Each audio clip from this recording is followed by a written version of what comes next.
안녕하세요. 오늘은 많은 분들이 헷갈려 하시는 산재보험과 근제보험이 실제 사례와 함께 쉽게 이해할 수 있도록 설명드릴게요.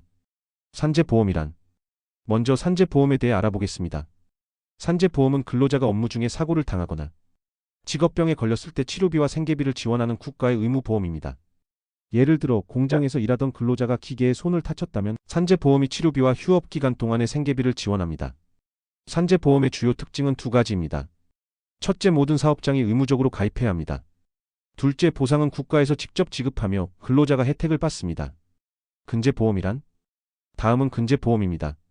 근제보험은 사업주가 근로자의 업무 중 발생한 재해에 대해 민법 또는 근로기준법에 따라 배상 책임을 져야 할 때 이를 대신 보상해주는 민간보험입니다. 쉽게 말하면 사업주의 재정적 부담을 덜기 위한 보험입니다.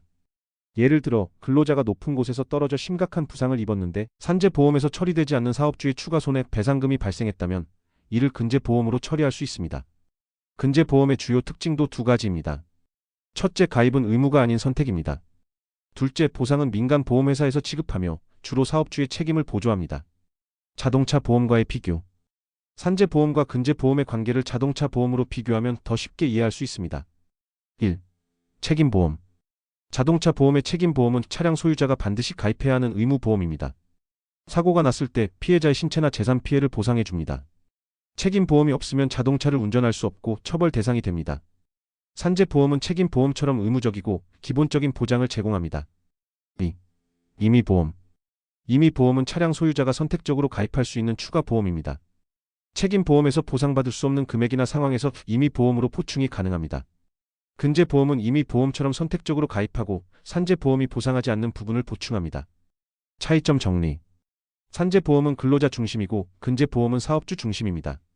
산재보험은 국가가 운영하고 근제보험은 민간보험사가 운영합니다. 책임보험과 임의보험의 관계처럼 산재보험은 기본적인 보장을, 근제보험은 추가적인 보장을 제공합니다. 실제 사례로 보는 예. 1. 산재보험 사례.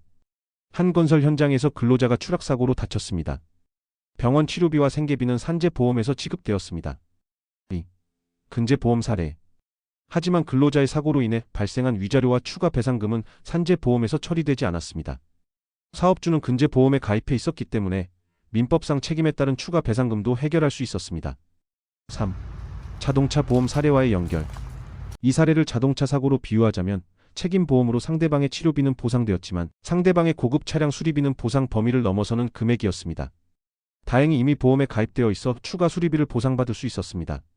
결론. 정리하자면 산재보험은 근로자의 기본 안전망, 근제보험은 사업주의 재정적 책임 완화, 자동차 보험의 책임보험과 임의보험은 각각 기본 보장과 추가 보장의 역할을 합니다. 이 보험들의 역할을 정확히 이해하고 활용하면 근로자와 사업주 모두 안심하고 일할 수 있습니다. 오늘 내용이 도움이 되셨길 바랍니다. 감사합니다.